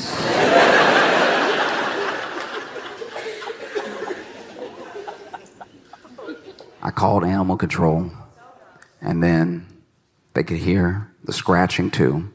And then they went ahead and went on the roof, and they said that they found a slight hole in the roof, and turns out it was a bird. It had been a bird the entire time, and I'm pretty sure it was a bird when she heard it, but maybe she just had the TV on. Maybe she was like, he's talking. Animal control leaves with the bird. I go over, I tell her it was a bird, animal control called the bird, and she was like, thank you so much. Seriously, thank you so much. That has been happening for like 8 months, off and on, and I was positive it was a crackhead.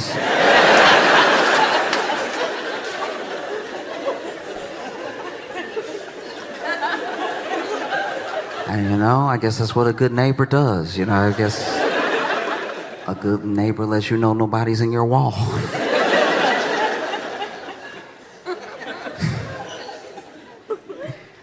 Because I think fundamentally the toughest thing people are facing right now is like a true way forward where they can trust other people to help them and take care of them.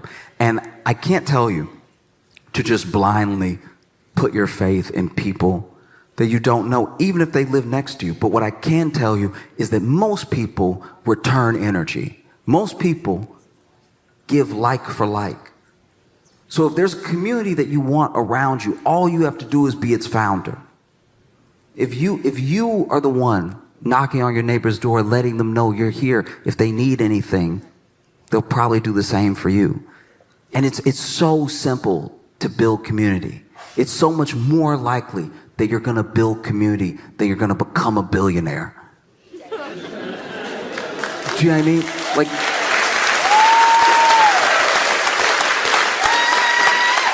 both things are incredibly hard to do. They take a lot of hard work and everything, and one of them means everyone will hate you. Because when you're broke as well, the thing that happens, I think, the most often is that we have a real misunderstanding of each other. The rich people that I've met in my life, no rich person I know feels rich. They feel comfortable. Now, they'll do whatever it takes to maintain their level of comfort, but they don't feel rich. They're like, no, I'm just comfortable. I'm just chilling. And you show them how much they make, and they're like, yeah. I got to maintain, I got kids, and then you show them how much the rest of the world makes, and they're like, ooh. Okay, maybe we don't tell anybody how much I make. And the same thing, when you're broke, there's a genuine misunderstanding around the decisions that people make when they're poor, around the way that people think, because there's not the possibility of thinking past tomorrow, because you're not even sure you're going to get there. Do you know what I mean? When you really don't have means, when you really don't have money, you come off wild sometimes because all your requests are strange, because you're just trying to piece things together just so you can make it to the next day. Like a good example is I used to work at a grocery store, and one time in the break room, we're eating our lunch, and this one dude, opened his lunch, and then just said out loud to everybody, hey, I made a hamburger at home, but oof, does anybody have a top bun?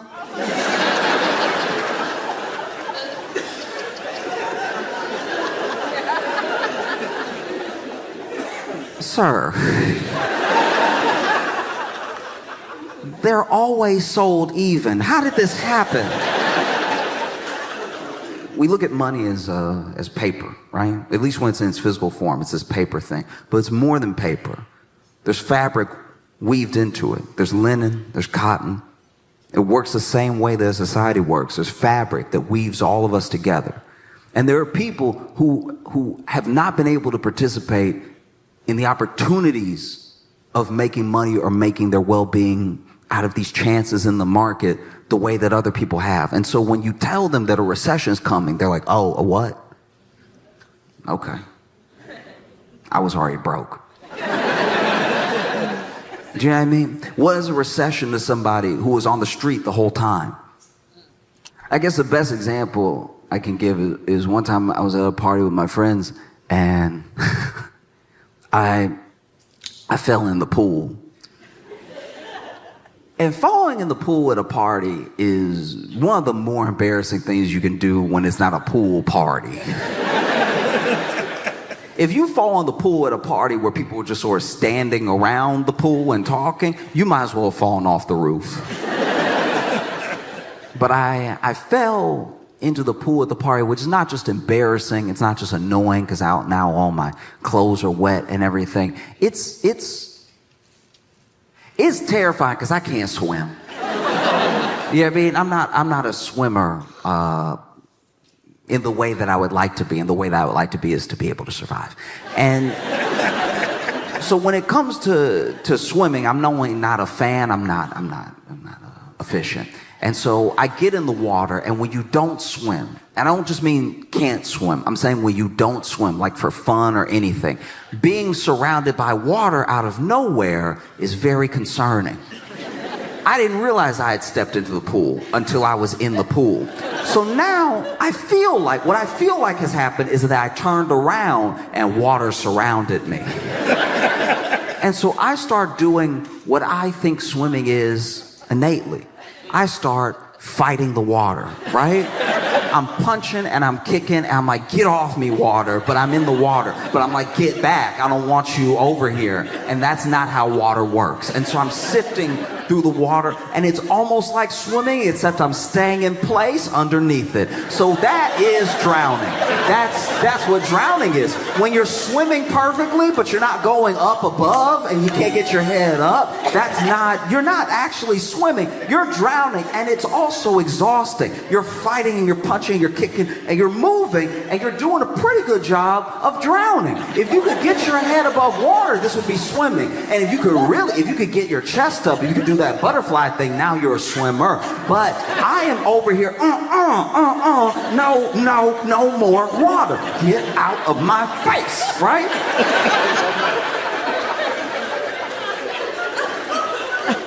So then it takes someone pulling me out of the water for me not to actually drown. And not right after, not soon enough after, but pretty soon after, we leave the party. And not as soon as you would like if you almost drowned. Do you know what I mean? Like and it's tough too, because like the dude saved you as your ride. So now he's doing you two favors, you know? So then, you know, man saves me, and my buddy pulls me out of the water, and now, you know, we stay an extra 20 minutes because now he's got his MAC points for saving a life in front of everybody, you know? That's what most embarrassing. The only thing more embarrassing than like showing a whole party full of people you can't swim is to be sitting there wet while the person that saved you tries to mac on somebody. Just like, yeah, you know, I do what I can. I do what I try to help out the people, you know, and doing my best. And it's like Also, my man didn't... Look, I'm not necessarily trying to give notes on being saved, but like, my man did jump in the pool and grab me and lift me up and swim me to the shore of the edge of the pool, right? This man just stuck his arm in and kept clawing at me until he got the back of my shirt. That's barely saving. Like, when I tell you that I'm over here, stop it, water, no, I don't want any more. And then he is over here, bow, bow. And he missed like 8 times.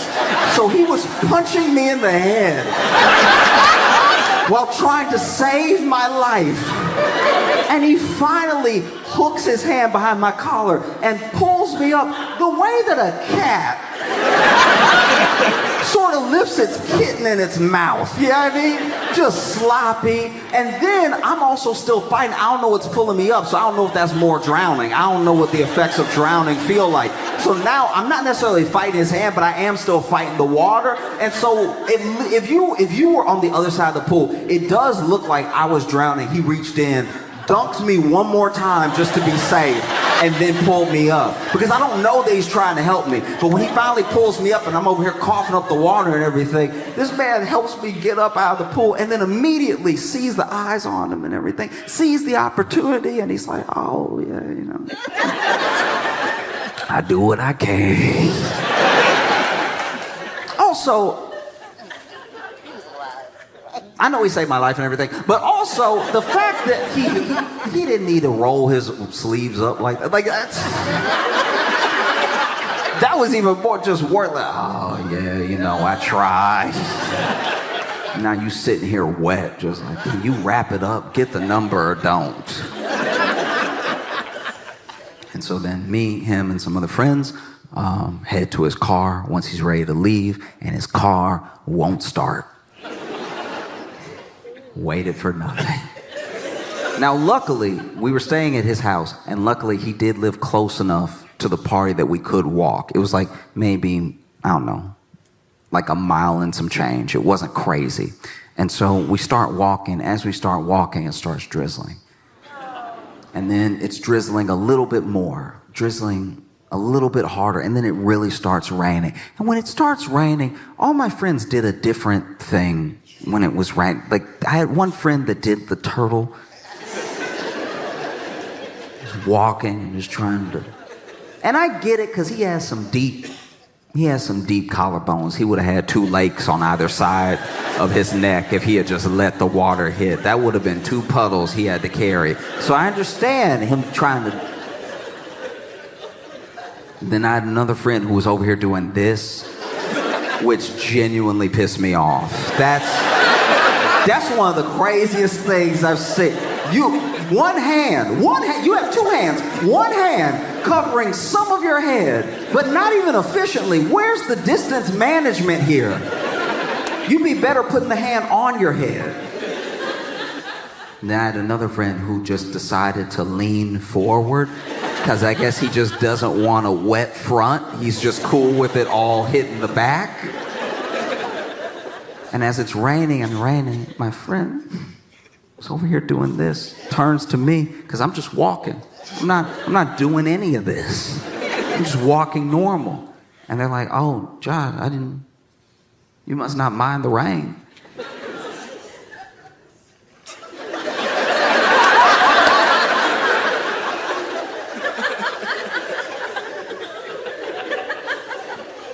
And I was like, I almost drowned 20 minutes ago. And that's what it's like when you're broke. You're almost drowning all the time. So when people try to scare you with talks of a recession, you're like, why would I? What? You're doing this. I'm already wet. And the way to ensure that you're going to be okay, the way to ensure that your family is going to be okay, is by creating chains, by linking up together with other people, with other families. Because the way forward, your future, I guarantee you, it's not in the market. There's a belief that like, if I can just get enough ahead, maybe I'll pull some other people with me. And that sort of thinking is the reason that we as the people can be taken advantage of so easily when it comes to money. It's like, I can get you a little bit ahead. Oh, I'd like to be a little bit ahead, right? But the way forward, your future, I promise you it's in your neighbor. I promise you, there's no one that's going to take care of you like the people that are actually next to you. And it's kind of daunting to me. It does freak me out a little bit that there are so many people, every election, every year, no matter who's president, that expect the person in office to make them rich. Don't you know this is America? Do you know what I mean? Like, that's just not how it works. It's not how it's ever worked. You may like the person in office, you may not, but I guarantee you they're not going to make you rich. That's not how anything works. And don't get me wrong, I've had dreams before.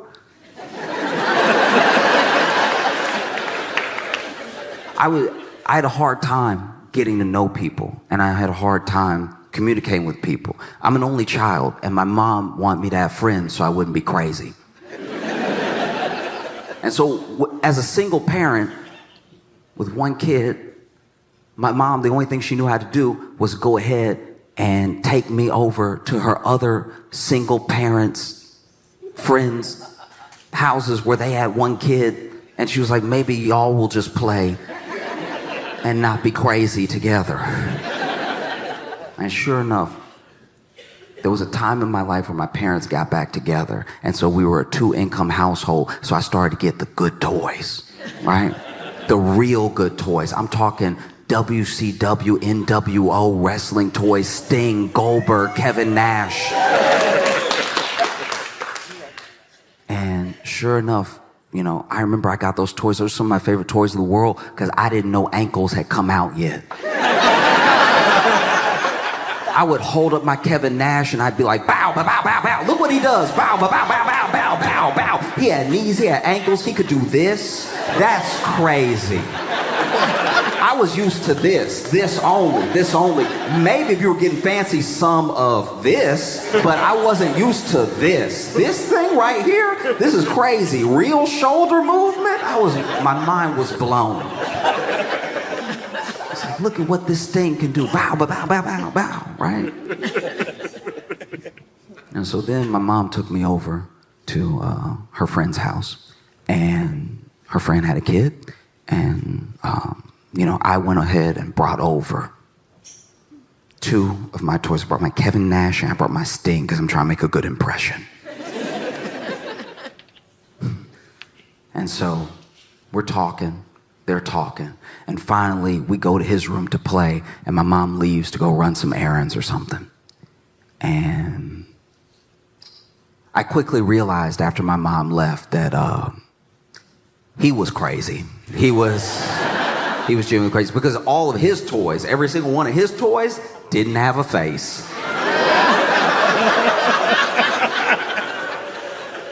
None of his toys had faces. I don't know if he was chewing them or if he was burning them, but they were gone. And so he looked at my Sting toy and he was like, oh, we have the same one. And I was like, I don't see how that's possible.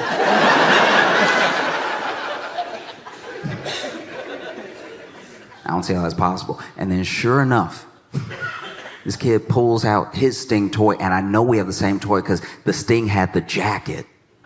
The jacket you could put on, you could take off and everything. And so we're playing, and I'm trying to be a collaborative new friend, right? I'm like, what do you want to do? You want to do Legos? You want to do like wrestlers, whatever? And then we decide Legos. So I was like, do you want to build a castle? You want to build a wall? What do you want to do? So we decide to build a castle, right? And then this kid, we're halfway through the castle, maybe 100 pieces to go. And this kid grabs the castle, lifts it up, throws it against the wall. It explodes into like 190,000 pieces. And I'm like, what did you do that for? And he goes, don't talk to me. And I was like, Oh man, yeah, chill Satan, chill, okay? Back up devil, okay? Because I had been prepared in case the situation happened, because I knew I wasn't a crazy only child, but I knew there were other crazy only children out there. So I already had my thing on me, right? I had that lance in my back pocket. I was like, don't you come near me. I will cut you open. This thing is 6 weeks old.